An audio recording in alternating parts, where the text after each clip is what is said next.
But I am fearful too. Fearful of the backlash that is, people saying the accusations have gone too far or are outright lies. Much of it is whispered now, but I hear it loud and clear. It's a pat on the behind, get over it, or he isn't Harvey Weinstein. He was just flirting. I've heard these kinds of comments from men and women. Tina Johnson, who accused U.S. Senate Republican candidate Roy Moore of grabbing, not pinching, her behind when she visited his law office in 1991, has heard it too. It makes her angry. "You don't have the right to tell me what to do with my body," she told me on HLN. Groping is a UAL assault. If you like it, that's fine, but there are a lot of women who don't. Moore denies the incident. Groping is not stripping naked or masturbating in front of an unwilling woman, but it is clearly wrong. So perhaps it's no surprise that, slowly, the backlash whisperers are becoming louder. Just as they did after Anita Hill went public in 1991 with harassment allegations against then Supreme Court nominee Clarence Thomas. Thomas denied the allegations. Breitbart's editor-in-chief Alex Marlow is a prime example of this. He recently lamented that rape used to mean something. Seriously, he did. But there's more. He went on to say, "We used to all know what it meant. And now we don't know what it means. And then we don't know what's credible and what's not. And now everyone is going to come forward." Marlow's comments are asinine, but they starkly illustrate a backlash or, more bluntly, a way to discredit women who accuse men of UAL misconduct.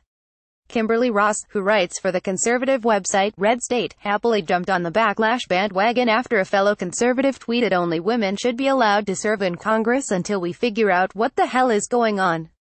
Ross, apparently outraged by the notion, asserted a simple Google search proves women are just as predatory as men.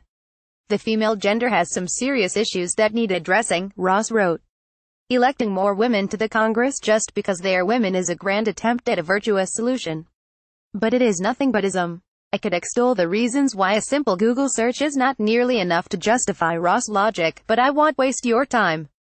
Still, I cannot help but notice that even feminists who have fought against harassment for decades are part of the backlash machine.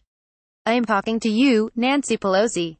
The Democratic House Minority Leader initially refused to comment on whether Democratic Congressman John Conyers should step aside for secretly settling a UAL harassment lawsuit, while she simultaneously denounced Republican Roy Moore for allegations of UAL misconduct.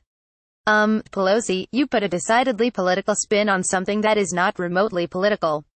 That is catnip to the backlashers. Emily Linden, are you reading this? Linden, who works for Teen Vogue, recently tweeted this nonsense. "Here's an unpopular opinion. I'm actually not all that concerned about innocent men losing their jobs over false UAL assault harassment allegations. I wish you could hear me scream. 'Cause, Emily, you are giving the backlashers ammunition by characterizing our watershed moment as nothing more than a witch hunt.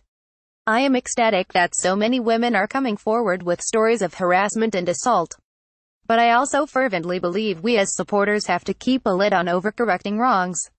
We cannot celebrate innocent men paying a price for those who are truly guilty. We cannot pick and choose who is guilty of UAL harassment based on his or her political affiliation. If Al Franken is guilty of serial harassment, he deserves the same treatment as anyone else. Democrat or Republican, I don't care how sorry he is for past indiscretions. If we don't heed these warnings, then I fear our courageous stories of abuse will be twisted by men who feel tarred and feathered in our moment of truth, and they, again, will drive us underground. Don't let them.